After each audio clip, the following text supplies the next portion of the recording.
militariga dalka Itoobiya ayaa marba marka ka dambaysa ku sii saqaya guul muhiim ah oo ay ka gaareen dagaalka ay kula jiraan kooxda TPLF ee waqooyiga wadanka Itoobiya.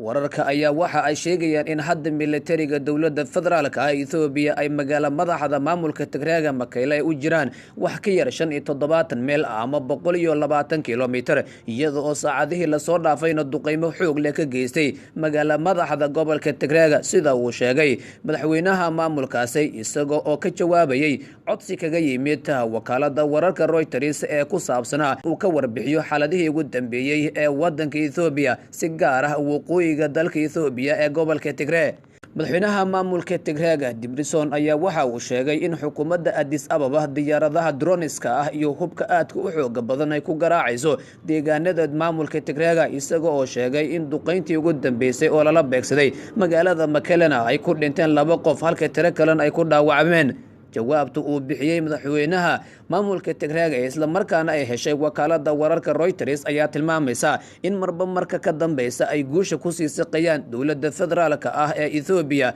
ra'iisul wasaaruhu uu ka yahay Abiy Ahmed iyo militarigooda.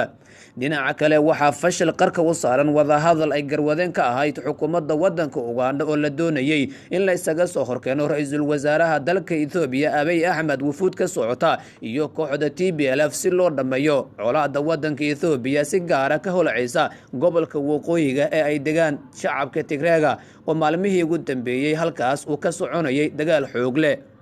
dhinaca kale xukuumadda wadanka Mareykanka ayaa si weyn u cambaaraysay weerarkii dhawaantan ay markaas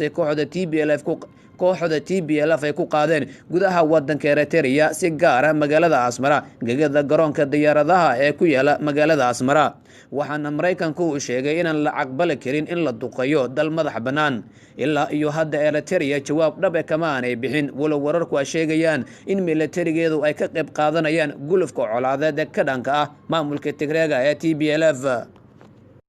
fadlan haddii aad ku cusub tahay channelkeena saar subscribe si aad u daawato xog walba halkan soo dhigno.